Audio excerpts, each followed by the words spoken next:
Hi everyone. Today we will see one of the case scenario in SCMPE case the digest. We will follow this like one or two in per day. We will do it. Okay. So we'll try to cover as much as possible before the exams. Sure, we will do it. Yeah. So let's begin with case study. Case scenario number 16, which is in case digest page number 124. Okay.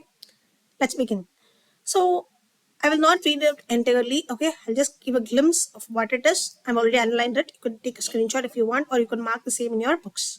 Okay, so here, what is the exact scenario here? Let me explain you.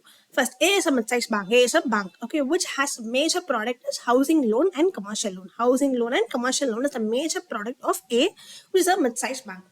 Okay, and for bank, what is the major source of income? It is nothing but the interest, right? And now there are two different segments, which is known as student educational loans and consumer durable loans.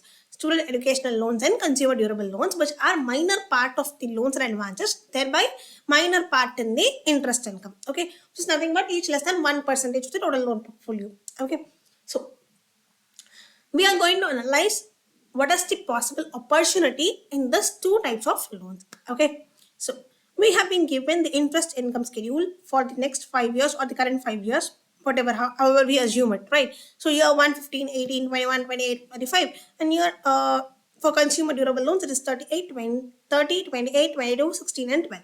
So we find that student educational loan there's an increasing trend. So these are the things which you have to observe. Okay, so I will tell you what are the things I have observed so that you can note it down. Okay, so consumer durable loans there is a decreasing trend in the interest income. Okay, so where are the details given with respect to student educational loan? There are institutions which we have tied up. Okay, and those are premier institutes, and there is 100% job placement, 100% guarantee for job placement immediately after graduation. Okay, since they are graduating and then immediately placed, there is very minimal, almost negligible risk of default. Okay, and we are servicing only 25 recognized courses, that is even postgraduate courses. So what is the details with respect to this particular A bank? 150 educational institutions have been tied up. Those are all premier institutes. That's why the students will get 100% guarantee for the job placement, and since they are immediately placed after the graduation, the risk of default is very negligible, and there are only 25 courses have been identified, and those are postgraduate courses. Okay, but our competitors on the other hand, they have been tied up with 450 institution. All those are not premier institutes. That's why they have a high risk of default. Okay, only 80% of the students get the job placement. Okay, and the number of courses they have recognized is almost 100. Is almost 100. Since there is a risk of default, there is again a critic. Okay, so this is with respect to the students educational loan. Now moving on to the consumer durable loan, we as a bank, we 15 products, we are dealing with 15 products for loan.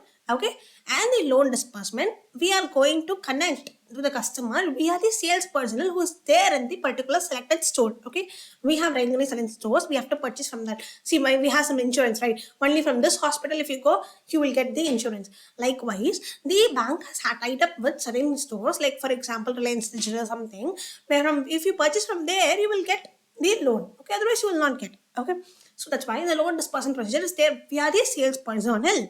Okay, and this loan will not be immediately granted to you. Okay, that will take few days. Okay, because all the process completed before itself, before providing the loan, the default rate is again very minimal. The default rate is again very minimal. Okay. On the other hand, our companies, what they do, they are dealing with 45 products. 45, they're financing 45 products. Okay. All loan processing are done online. Okay. And immediate disbursement is there. And they are not recognizing any shop, but you can purchase from anywhere. That results in hassle-free shopping. Okay.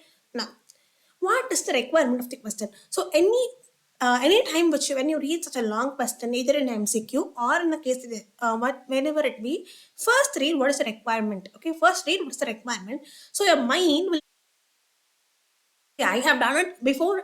I have given this video. Okay, that's why I'm moving it in the story manner. But whenever you are approaching in the exam, you first do read the requirement question and then move on to the case study, because you will know why the question is asked for. Okay, that's why you will find what is the key answers you will find now. Okay, otherwise what happens is you will first spend 10 minutes in reading the entire case study. Okay, understood everything. Now you will read the requirement. Your mind will be confused. I don't know what the answer is. This really happens in the exam scenario. Okay, now you may not feel it, but in the exam scenario with a limited time constraint, you will feel this. Okay, and then you will redo the question again. I mean, read the question again. So this results in lot of time consumption. Okay, see, it's all about time. Okay, it's a matter of time. Okay, then so this tips, it's fine. If you want, you can take it, or else you can skip it. Okay, whatever. Now let's move on to the solution. Solution here is, okay, what is the requirement first? Sorry. The requirement here is I have to identify the opportunities to grow my business, opportunity to grow the ACE business. Like in the SWOT analysis, we do like strength, weakness, opportunities, and threats. In that only the opportunities part we are going to describe here. In the opportunities part we are going to describe here. So let's on our own. Okay, what the first one would be like it is like after the total advance or interest income portfolio, this forms only very negligible 1%, a minor income portfolio, right?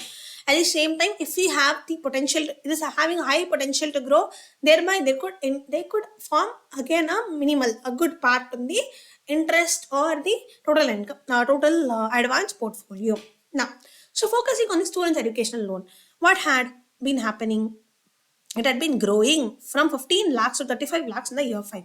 So how are we going to compare? We have to, now currently we are giving only 50 25 recognized courses, while others are giving 100 courses. So there is an opportunity to expand further for 75 courses. Similarly, I have tied up with only 150 educational institutions, while my peers or the competitors educational institution. So I have 300 more educational institutions to explore and get it tied up. Okay.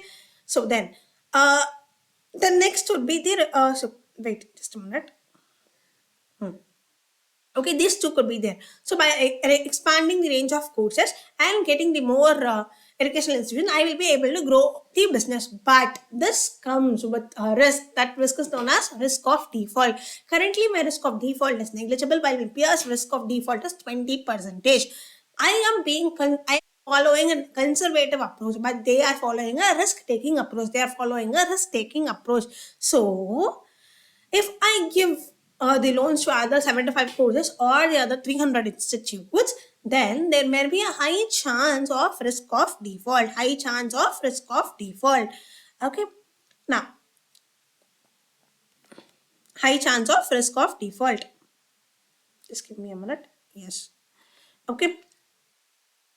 So what I have to do, I have to see, I cannot arrive at a conclusion here. See, I'm not the A bank CEO or CFO, right? So I'm just analyzing the case study. So what the institute expects is you have to give some recommendation and not a conclusion.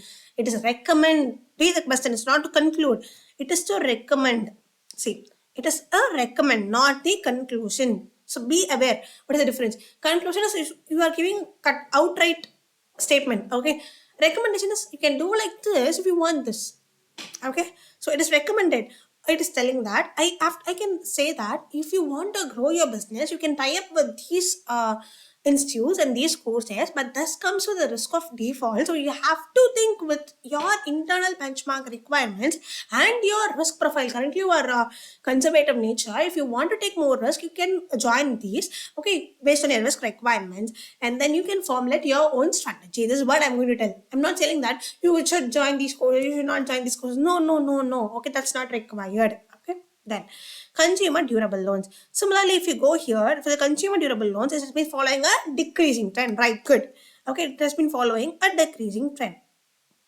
So which means I am being a little stringent. That's why my customer are going out of me, right? So why I'm stringent is that I have been tying up with recognized stores, but my competitors are giving hassle-free shopping, like you can purchase from anywhere, and I am taking some more time to disperse, but my peers or competitors are dispersing it immediately. I am doing it via sales personnel, but they are doing it online. Okay, and I am servicing only 15 products, but they are servicing them with 45 products. So there is every opportunity there. Okay, I can move from 15 to 45 products. I can move from a sales personal relationship to the online relation transaction relationship, right? I can instead of due diligence, I can do make the online disbursement, but all okay. And I can instead of selecting the stores and tying up with them, I can give them hassle free shopping by not specifying any specific source. But all these again comes with the risk of default. All these again comes with the risk of default.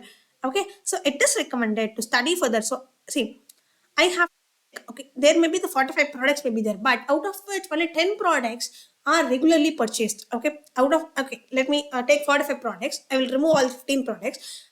Balance there will be 30 products, out of which 10 to 15 products will be take steps to include those products in my list. Okay, so that's why that my customer base will be increasing. Also, I can either start expanding my selected stores, or I can give the hassle free experience. Okay, but there is a downside risk to be addressed, which is nothing but the risk of default, or there is a risk of fraud, because everything is done online. I will not able to meet the exact customer. I don't know what they are doing, right? I don't know whether they are capable to purchase this, right? They may be earning 10,000 per month. Okay, they may be purchasing a fridge worth 1 lakh. Okay, because of some needs. See, wants and needs are different. Okay, because of some wants, I'm sorry. Okay, because of some wants, it happens, and they will not be able to pay me, and they will fraud. They will this leads to fraud, right? So this or again risk increase the risk of default. Okay, now what is the conclusion here? Again, conclusion will be in the form of recommendation. Conclusion in the form of recommendation. So I have to one thing I'm sure. Okay, I'm going to expand my customer base.